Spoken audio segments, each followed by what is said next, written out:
सुल्तानपुर में मुस्लिम समाज में बड़ा आक्रोश है। शनिवार को शहर के काजी हाफिज इकराम हुसैन के नेतृत्व में सैकड़ों लोगों ने राष्ट्रपति के नाम ज्ञापन सौंपा।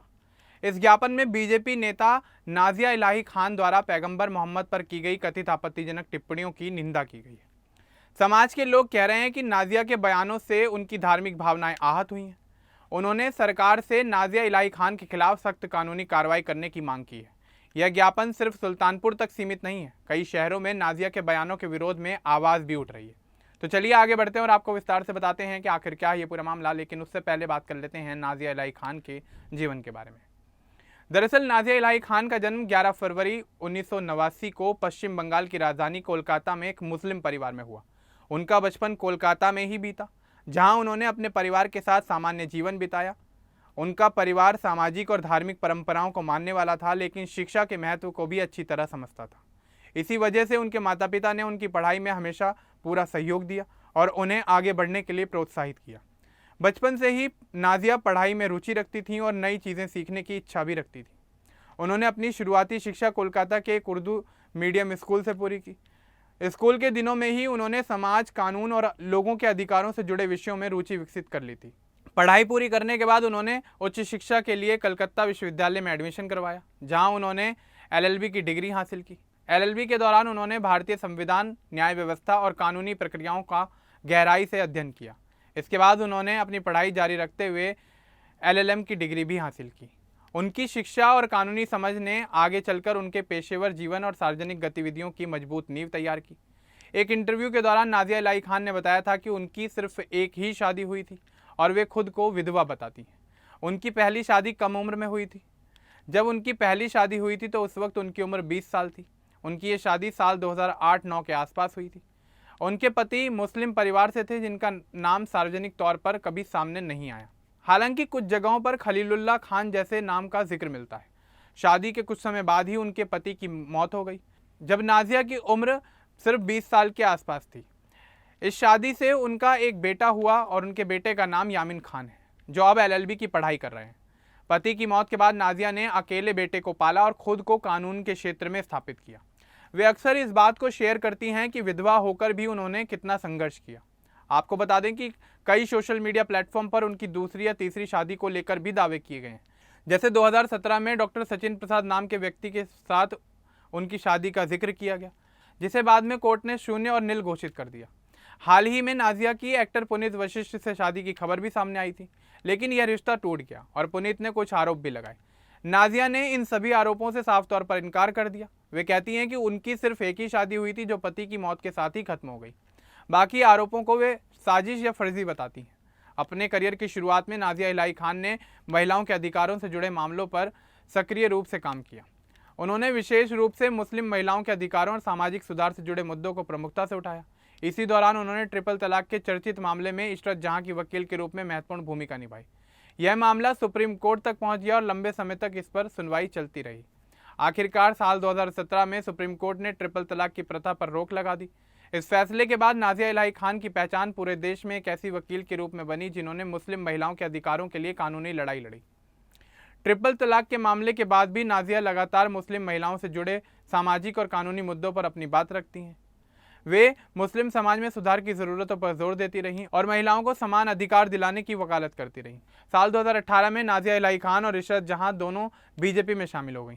पार्टी में शामिल होने के बाद नाजिया को बीजेपी के अल्पसंख्यक मोर्चा की जिम्मेदारी सौंपी गई और वे इस संगठन की नेता बनी। नाजिया इलाही खान खुद को नाजिया सनातनी भी कहती हैं। उनका कहना है कि वे जन्म से मुस्लिम है, लेकिन उनकी विचारधारा सनातनी है। वे समय समय पर मदरसों, वक्फ और मुस्लिम पर्सनल लॉ में बदलाव की मांग करती रही हैं।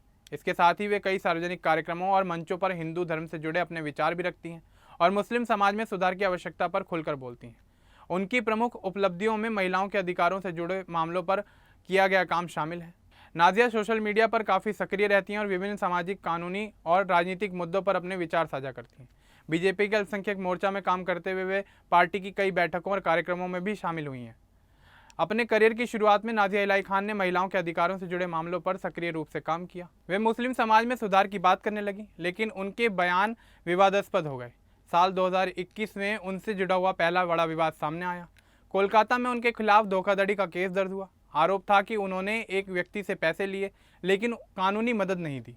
नाजिया ने इसे अपने खिलाफ साजिश बताया। वे कुछ समय के लिए जेल चली गईं, लेकिन बाद में उनको जमानत मिल गई। साल 2024-25 में नाजिया के बयान अक्सर सुर्खियों में आने लगे। उन्होंने मुस्लिमों को सरकारी और प्राइवेट नौकरियों से 2 से 3 साल के लिए बॉयकॉट करने की मांग की। उन्होंने कहा कि इससे देश को खतरे से बचाया जा सकता है। इस बयान पर उनकी काफ़ी आलोचना हुई। मई 2026 में नाजिया और लेंसकार्ट शोरूम से जुड़ा हुआ एक विवाद सामने आया। दरअसल मुंबई के एक लेंसकार्ट शोरूम में नाजिया ने मैनेजर पर आरोप लगाया कि उन्होंने अपने शोरूम में काम कर रहे कर्मचारियों को हिंदू धार्मिक प्रतीक तिलक या कलावा पहनने नहीं दिया।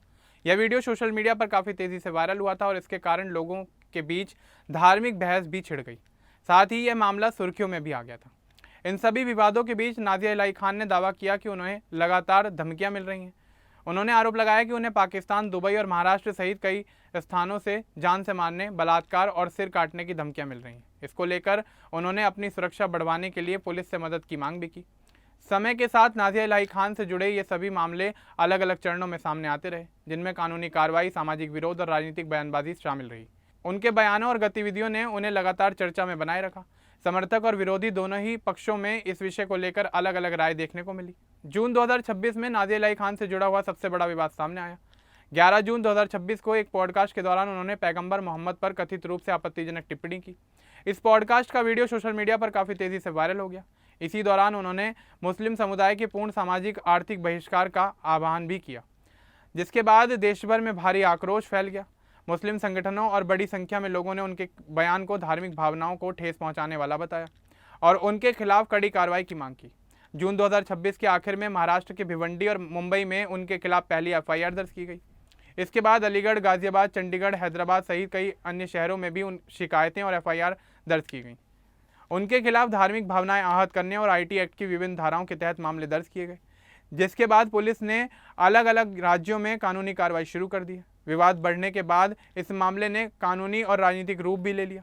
पानीपत की एक अदालत ने मुस्लिम लीगल ट्रस्ट की याचिका पर नाजिया इलाही खान को नोटिस जारी करते हुए उन्हें 27 जुलाई 2026 को व्यक्तिगत रूप से अदालत में पेश होने का निर्देश दिया।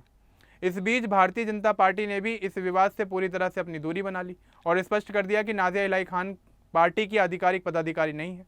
साथ ही उन्हें पार्टी के नाम का इस्तेमाल न करने की चेतावनी भी दी गई। दूसरी ओर नाजिया ने दावा किया कि विवाद के बाद उन्हें पाकिस्तान, दुबई और महाराष्ट्र से बलात्कार तथा सिर काटने की धमकियां मिल रही हैं, जिसके बाद उन्होंने अपनी सुरक्षा को लेकर पुलिस में शिकायत दर्ज कराई। 5 जुलाई 2026 को सुल्तानपुर में शहर काजी हाफिज इकराम हुसैन के नेतृत्व में मुस्लिम समाज ने राष्ट्रपति के नाम ज्ञापन सौंपकर नाजिया के खिलाफ सख्त कानूनी कार्रवाई की मांग की। इसी तरह कोटा, बरेली, मुजफ्फरनगर सहित कई अन्य शहरों में भी AIMIM और अन्य मुस्लिम संगठनों ने विरोध प्रदर्शन किए और ज्ञापन सौंपे। वहीं नाजिया इलाही खान इन सभी आरोपों से इनकार करती हैं। उनका कहना है कि उनके बयानों को तोड़ मरोड़ कर पेश किया गया है। वे खुद को मुस्लिम समाज में सुधार की समर्थक बताती हैं और हिंदू मुस्लिम एकता की बात करती हैं। फिलहाल उनके खिलाफ कई FIR दर्ज हैं, अलग अलग अदालतों में सुनवाइयाँ चल रही हैं और यह मामला अभी भी विवाद का विषय बना हुआ है। साथ ही उनकी सुरक्षा को लेकर भी चिंता बनी हुई है। जून 2026 के पॉडकास्ट से शुरू हुआ यह विवाद जुलाई 2026 तक देशव्यापी मुद्दा बन चुका है और अब आगे का फैसला जांच एजेंसियों तथा अदालतों की प्रक्रिया पर निर्भर करेगा। सुल्तानपुर का ज्ञापन ताज़ा घटना है। मुस्लिम समाज का कहना है कि ऐसे बयानों से शांति भंग होती है। वे सरकार से कार्रवाई चाहते हैं। नाजिया कोलकाता में रहती हैं। वे अकेले बेटे के साथ अपना जीवन बिताती हैं, कानून का काम करती हैं और राजनीति में काफ़ी ज़्यादा सक्रिय हैं। उनके कई वीडियो यूट्यूब और इंस्टाग्राम पर मौजूद हैं, जहां वे अपने विचार रखती हैं। ट्रिपल तलाक केस से उनकी यात्रा शुरू हुई। बीजेपी में शामिल होने के बाद वे अल्पसंख्यक मोर्चा का चेहरा बनी, लेकिन उनके बयान अक्सर विवाद खड़े करते हैं। मुस्लिम समाज के कई लोग उन्हें समुदाय के खिलाफ बताते हैं। वे कहते हैं कि नाजिया मुस्लिम महिलाओं के नाम पर राजनीति करती हैं, लेकिन असल में नफरत फैलाती हैं। नाजिया का पक्ष है कि मुस्लिम समाज में शिक्षा, महिलाओं के अधिकार और आधुनिक सोच की ज़रूरत है। वे मदरसों में बदलाव चाहती हैं। 2026 का पैगंबर मोहम्मद पर दिया गया विवादित बयान सबसे बड़ा मुद्दा बन गया। पॉडकास्ट में नाजिया द्वारा दिए गए बयानों ने सोशल मीडिया पर आग लगा दी है। उन पर FIR दर्ज होने के बाद से लगातार विरोध शुरू हो गया है। सुल्तानपुर में ज्ञापन सौंपने के बाद भी मुस्लिम संगठन सक्रिय हो गए हैं। वे राष्ट्रपति से अपील कर रहे हैं कि ऐसे मामलों में सख्ती बरती जाए। पुलिस और अदालत अब फैसला करेंगी। नाजिया को कोर्ट में पेश होना है। अब सब कुछ जांच रिपोर्ट पर ही निर्भर करेगा। यह मामला दिखाता है कि सोशल मीडिया पर दिए गए बयान कितने ज़्यादा असरदार हो सकते हैं। एक तरफ समर्थन है तो दूसरी तरफ विरोध। देश में धार्मिक भावनाओं का मुद्दा संवेदनशील है। नाजिया की कहानी एक विधवा महिला की संघर्ष से शुरू होकर राजनीतिक विवाद तक पहुंच गई है। वे एक समाज सुधारक बनना चाहती हैं, लेकिन कई लोग उन्हें विभाजनकारी मानते हैं। अभी तक कोई अंतिम फैसला नहीं हुआ है। उनसे जुड़े हुए सभी मामलों की जांच चल रही है। सुल्तानपुर का ज्ञापन इस सिलसिले में एक कड़ी है। अब ये पूरा मामला अदालत और जांच एजेंसियों के हाथ में है। अब देखना यही होगा इस मामले में आगे क्या कुछ निकल कर सामने आता है, नाज़िया इलाही खान पर क्या कुछ एक्शन होता है या फिर उनको इन सभी मामलों से बरी कर दिया जाता है। अब इस पूरे मामले को लेकर, नाज़िया इलाही खान को लेकर, उनसे जुड़े तमाम पहलुओं को लेकर आपका क्या कुछ कहना है हमें कमेंट बॉक्स में ज़रूर बताएं। बाकी इस तरह के और अपडेट्स के लिए हमारे चैनल को सब्सक्राइब करना ना भूलें। धन्यवाद।